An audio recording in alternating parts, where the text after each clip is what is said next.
ici, le micro est bien, ouais, ok, je vais essayer de faire les deux côtés quand même. Alors, la première page, ça va être l'église de la Sainte Dormition de Rivne. Ok. C'est un édifice religieux situé à Rivne en Ukraine. Elle est l'une des plus anciennes églises de la ville et elle est située au 113 rue Shevchenko. La première, plus ancienne dédicace est de 1756, mais la plus ancienne mention est de 1634. Elle était alors connue comme l'église d'Omelianivska, du nom de la route vers Velika Omeliana. En 1756, elle fut consacrée par le rite gréco-catholique. Elle est de style de l'architecture en bois de Voline. Sur une base en pierre, elle est élevée sans clous. Voilà. Voilà. Je vous mettrai une petite photo de cette église. On passe à la suite.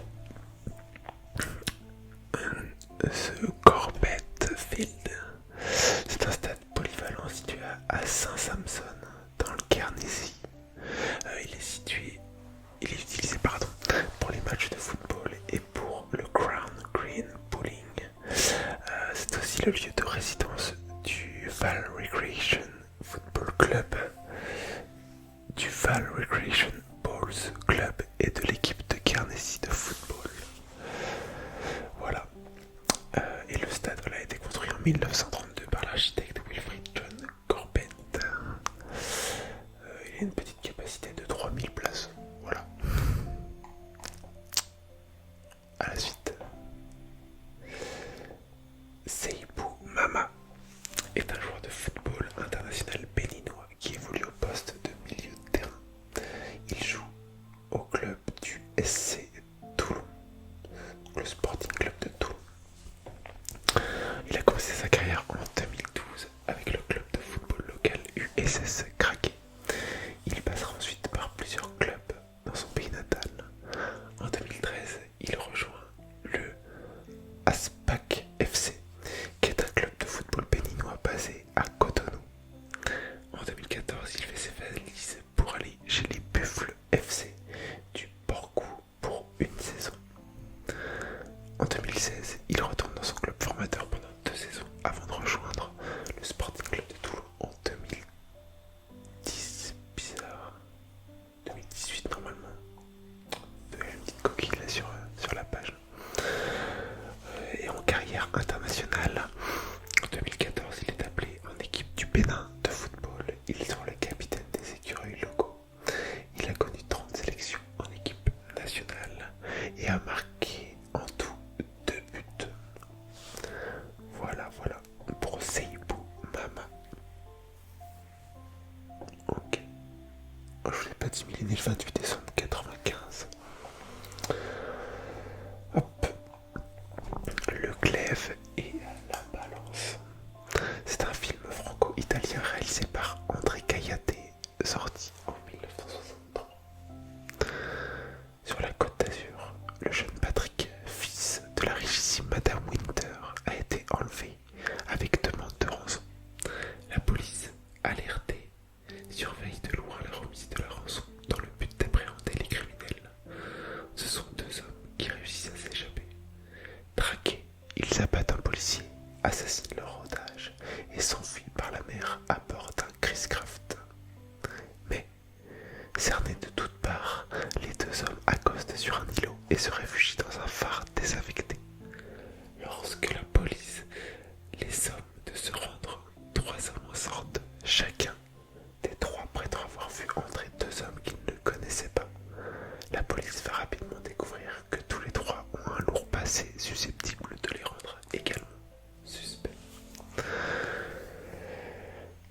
Pavel Vorobiov. Donc, c'est un joueur professionnel de hockey sur glace russo-kazakh. Donc en club, en 96, il commence sa carrière avec l'équipe réserve du Molot Brikami Perm en Pervaya Liga. En 1999, il débute avec le Lokomotiv Yaroslav en Superliga. Il est repêché par les Blackhawks de Chicago en première ronde. 11e au total au repêchage d'entrée dans la LNH 2000. De 2003 à 2006, il évolue en Amérique du Nord. Il a notamment porté les couleurs des Blackhawks et de son club école des Admirals de Norfolk de la Ligue américaine. Et en carrière internationale, il a représenté l'équipe de Russie en sélection jeune. Voilà. Je vois qu'il a eu une médaille d'argent au championnat du monde des moins de 18 ans avec la Russie. Voilà. Ok. Alain Bouchard. Il est né vers 1440 à Batte-sur-Mer. Il est mort entre 1514 et 1530, sans doute à Paris. C'est un juriste, administrateur et historien breton, auteur des grandes chroniques de Bretagne en moyen français, publiées en 1514 à Paris. Première histoire de Bretagne imprimée. Sa famille noble s'est illustrée depuis Nicolas Bouchard, amiral de Bretagne au XIVe siècle. Un manoir noble de Kerr-Bouchard, sans doute son lieu de naissance, existe sur la paroisse de Batte. Il est peut-être le fils d'un Alain Bouchard, receveur de la sénéchaussée de Guérande, attesté par un acte de 1434. Jacques Bouchard est son frère aîné. Sa signature apparaît pour la première fois en 1471 dans un acte établi à Guérande, où il fait alors fonction de notaire. Selon son propre témoignage, dans un avertissement figurant dans la première édition des chroniques, il est bretonnant de naissance, s'excusant de mal maîtriser le français. Le breton a été parlé à Batte-sur-Mer jusqu'à la fin du XIXe siècle. À une date incertaine, sans doute peu éloignée de 1471, il participe avec d'autres notables de la région de Guérande à un acte de piraterie visant un groupe de 3 navires de commerce étrangers, chinois, allemands et espagnols, croisant de conserve près de Belle-Île, qui sont détournés vers Normandie, les équipages étant détroussés et gravement molestés. Cette entreprise fait ensuite l'objet d'un procès devant la justice ducale, mais il est probable qu'il n'ait abouti à rien. La page est ultra longue. Il y a toute une partie sur sa carrière à la cour ducale, toute une partie sur sa carrière à Paris, puis ensuite sur les chroniques. Voilà, donc je peux peut-être lire une petite partie sur les chroniques, qui est le livre du coup pour lequel il est reconnu. Cet ouvrage, composé sur plusieurs années, a été encouragé par la duchesse reine Anne de Bretagne, qui a ouvert les archives ducales à l'auteur. Mais il a paru 10 mois après sa mort, le 9 janvier 1514.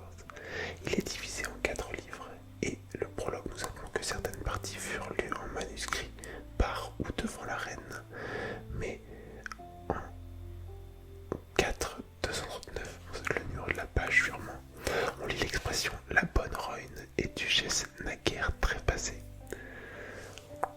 Le récit court de la prétendue origine troyenne des anciens rois bretons, une légende remontant à l'Historia Britonum et à l'Historia Regum Britanniae jusqu'en 1488. Bon, on va s'arrêter là sur cette page, en vrai c'est long, puis je comprends pas grand chose. On va s'en faire une ou deux autres petites, tranquillement. Alors, Tashiro-jima est une petite île dépendant de la municipalité d'Hironomaki. d'Ishinomaki, dans la préfecture de Miyagi, au Japon. Elle se trouve dans l'État, dans l'océan Pacifique, au large de la péninsule d'Oshika, à l'ouest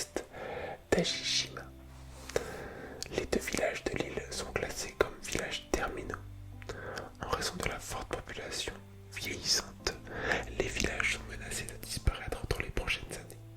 La population passant de 1000 habitants dans les années 1950 à quelques dizaines en 2019. Plus de 80% de la population a plus de 65 ans. Il ne reste que quelques pêcheurs et quelques hôteliers. Tajirojima est surnommé l'île aux chats à cause de sa population d'environ 150 chats et chatons pour une population de 70 personnes au début des années 2010 et à environ 35 en 2019. La croyance de la population locale défend que les chats sont source de richesse et de bonne fortune. Ok. Et on passe à Yakov Pounkin, qui est un lutteur gréco-romain ukrainien. Il commence la lutte en 1938 tout en travaillant dans une usine comme tourneur avant la Seconde Guerre mondiale. En 1941, il s'engage dans l'armée soviétique, mais il est très vite capturé par les Allemands et passe le reste de la guerre dans des camps de prisonniers. L'été 1942, à Emsland, de 42 à 45, à Onasbruck, et jusqu'à la fin du conflit, près de Magdebourg. Durant toutes ces années, il cache ses origines juives. À sa libération, il ne pèse que 36 kilos. De 45 à 48, il sert dans l'armée soviétique, tout en poursuivant la pratique de la lutte. En 1952, au JO d'Helsinki, il remporte la médaille d'or. Il se retire de la compétition en 1955 et devient entraîneur dans sa ville natale. Un tournoi est organisé chaque année en son honneur à Zaporizhzhia. Ok. Donc voilà, il était né, je vous l'ai pas dit, en 1921, il est décédé en 1994 à l'âge de 72 ans. Ok. Et on va faire une petite dernière quand même. Ça va être Suzy Lewis Lynn, qui est une productrice de télévision américaine. Elle est surtout connue pour avoir créé Daria et contribué aux séries Beavis et Butthead et Sea Rescue. Suzy Lewis est également la voix du personnage d'Andrea dans Daria et y effectue parfois des doublages additionnés. Ok, voilà. Après il y a toute sa petite filmographie, mais